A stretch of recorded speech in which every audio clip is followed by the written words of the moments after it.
तो नोजी आपने ना दोनों जनरेशन देखी, जैसे फादर वाली जो जनरेशन की बात कर रहे हो, बहुत कूल, काम, सटल, मतलब इतना हाइपर नहीं होते थे किसी काम करो, ये करना, वो करना, फटाफट करना, आज के आज पैसे कमाने और करोड़पति बन के कल को कल निकल जाना है।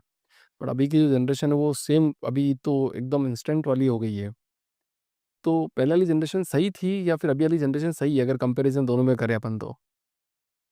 मुझे लगता है कि हर चीज़ का एक टाइम होता है अभिषेक भैया। अ, जवानी को जवानी ऐसे रहने देना चाहिए कि वो अपनी जवानी को भी भरपूर तरीके से जिए। अपने दोस्तों के साथ घूमे, कभी अगर बंक मारा तो बंक मार दे, और गर्लफ्रेंड बनाए, वो बॉयफ्रेंड बनाए, being staying safe, you know? तो उसमें कोई गलत नहीं है क्योंकि ये वापस तो नहीं आएगी। अगर आप उसको ठीक है, पॉलिश करना बहुत ज़रूरी है। एक एक स्टार्टिंग में एक छोटा-सा स्पार्क इन्फ्यूज़ करना बहुत इम्पोर्टेंट है। मैं एग्री करता हूँ उस चीज़ के लिए, ट्रेन करना भी बहुत इम्पोर्टेंट है। लेकिन just giving them training again and again on the daily basis, not giving them the free space to explore themselves is something which I do not support at all. मतलब एक क्या करना चाहिए एक बंदे को, जो मतलब एकदम नया बंदा, फ्रेश बंदा है, जो कॉलेज वॉलेज पास आउट किया है, उसको कुछ आइडिया नहीं होता है, तो ये सब डिसिप्लिन और ये सब कैसे मेंटेन करें मतलब लाइफ में? सबसे ज़्यादा ज़रूरी तो करियर को छोड़िए, सबसे ज़्यादा ज़रूरी जो जीवन में एक व्यक्ति के लिए रहता है, उसकी हेल्थ रहती है। हुँ। तो सबसे पहले तो वो अ, सबसे पहले अपने हेल्थ का ध्यान रखें, एक्सरसाइज़ करें। मुझे देख के नहीं लगता होगा कि मैं एक्सरसाइज़ करता हूँ, लेकिन मैं डेली जिम जाता हूँ। आज भी सबसे पहले वो लैंड किया तो पहले होटल में जिम किया, उसके बाद में। लेकिन ये बहुत कई बार ना बहुत लेट समझ में आता है, जब आदमी किसी चीज़ से भुक्तभोगी हो जाता है ना, जैसे मुझे टाइप 1 डायबिटीज़, तो मैं बिल्कुल नहीं छोड़ता हूँ जिम, क्योंकि मैं इंसुलिन लगाता हूँ और मैं नहीं चाहता मेरी शुगर्स फ्लक्चुएट पे हो, तो मैं वो जिम करता हूँ। लेकिन ये चीज़ पहले समझ में आनी चाहिए लोगों को। कुछ चीज़ घटे उसके पहले आप समझ जाएँ ये चीज़, क्या आपके साथ ऐसा हो, तो पहले तो हेल्थ है। सेकंड चीज़ है कि आप बिल्कुल थोड़ा-सा फ़ोकस, जैसे आप आपका ऐज हो गई, आप मैच्योर हो गए हैं, तो आप थोड़ा-सा अपने को करियर की तरफ ज़रूर पुश करें। स्किल्स की ऐड ऑन करें अपने लाइफ में और मल्टीपल अटेम्प्ट्स करें। मुझे ऐसा लगता है कि आपको मल्टीपल अटेम्प्ट करना चाहिए। तुक्का लगने का बहुत चांसेस होता है अगर आप ज़्यादा तुक्के लगाएँगे तो। एक तुक्का फँसने का चांस बहुत ज़्यादा रहता है। That is the game of probability. Try it. Correct, बहुत ज़्यादा ट्राई करना पड़ता है, कोई भी नई-नई चीज़ें ट्राई करते रहो लाइफ में तो इतनी सक्सेस। एनर्जी कहाँ यूज़ करोगे? ट्राई करो ना। हाँ, पर ट्राई करने से लोग डरते हैं आजकल, मतलब रिस्क नहीं लेना चाहते, आगे बढ़ना नहीं चाहते, यार छोड़ो ना यही कर लेते। इस वजह से डरते हैं अभिषेक भैया, वो ये पीर प्रेशर भी रहता है ना, लोग हँसेंगे, बोलेंगे कि यार ये कर रहा था। मैं आपको एक बताता हूँ। स्कूल के टाइम पे मैं वो करता था, ईविज़। हुँ। आप सुने ये हो, हाँ, बिल्कुल क्यों नहीं, ईवीएस का तो सब सुना है मैंने, भयंकर। नेटवर्किंग मार्केटिंग हाँ, वाला। गज़ब है। अरे बाप रे! तो उस टाइम पे बहुत चलता था। लेकिन मैंने ट्राई किया।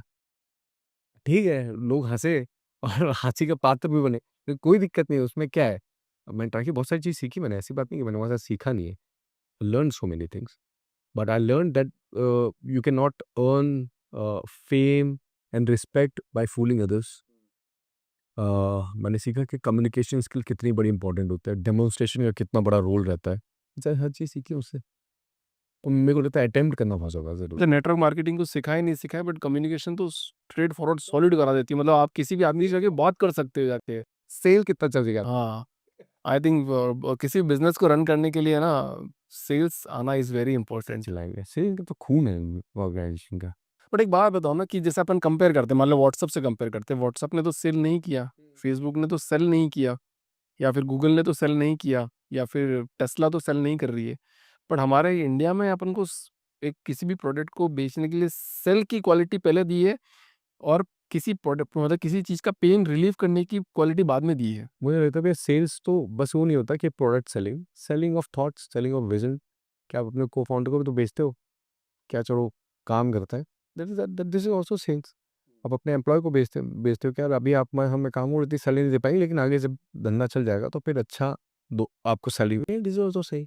अच्छा, आपके को-फाउंडर के साथ रिलेशन कैसे हैं? उसके मेरे पे एक सवाल है उसके लिए आपके साथ बात। पूछ लीजिए। तो अभी बताओ कि जैसे मैंने कल पॉडकास्ट किया लीगल एक बंदे के साथ में, लॉ प्रैक्टिस करते हैं। सो उन्होंने बताया कि अगर कोई भी को-फाउंडर बने आपका, तो उसके साथ आपको एक एग्रीमेंट बनाना ज़रूरी है कि यार भैया तुम्हारा एग्ज़िट ऐसे होगा, तुम्हारे पैसे इतने मिलेंगे और तुम्हारी ये रिस्पॉन्सिबिलिटी है, और मान लो तुम छोड़ के चले गए, तो तुम्हारा ये काम होगा। तो क्या आपने अपने को-फाउंडर के साथ कोई एग्रीमेंट बनाया है? नहीं, एग्रीमेंट नहीं बनाया भैया। हम लोग का कागज़ पत्ता बहुत मजबूत है। मेरे बचपन का दोस्त है।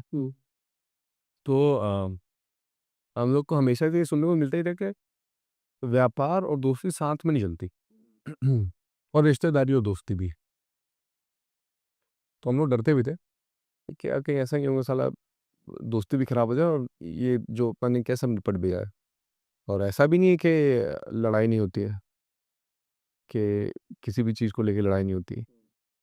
लेकिन एक बेसिक फंडामेंटल समझना बहुत ज़रूरी है। एक कि आपका प्रोफ़ेशनल लाइफ़ अलग है और आपकी पर्सनल लाइफ़ अलग है।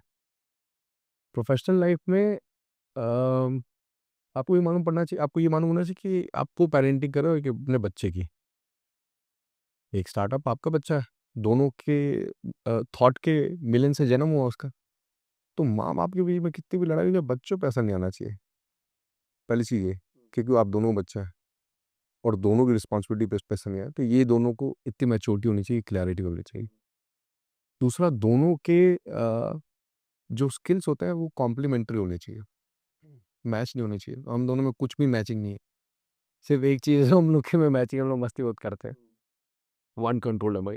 और हम बचपन के दोस्त हैं, हम लोग का कभी फंडामेंटल और बेस कभी था ही नहीं कि मैं आपको बताऊँ कि अंदर मन के अंदर कपट के पैसे कमाना है। ठीक है, हम लोग के कुछ सपने थे, वो हम लोग पूरा कर रहे हैं। लेकिन ऐसा नहीं था कि खूब पैसे कमा लालच बिल्कुल भी नहीं। मतलब ये फ़ील है हमारा, कभी ये हम लालच नहीं किया, पैशन नहीं, इसका क्या लालच है? क्या क्या लालच है इसका? कभी लाइफ में नहीं किया। टंग के छोड़कर पैसा कमा रहे हैं, इसमें लालच क्या? लालच तो वो हो गया कि आप मेरे हिसाब से लालच की डेफ़िनेशन ये है अभिषेक भई कि आप बहुत ज़्यादा ग्रीड करके ना किसी को गलत चीज़ कर दो। बट धंधा मतलब ऐसा बोला जाता है कि किसी ने 500 करोड़ से ऊपर का बिज़नेस बनाया तो बिना चीटिंग के बना ही नहीं सकता, पॉसिबिलिटीज़ ही ज़ीरो है। नहीं, नहीं, अभी हम 500 करोड़ के ऊपर गए नहीं, तो शायद अभी हमने की नहीं होगी चीटिंग।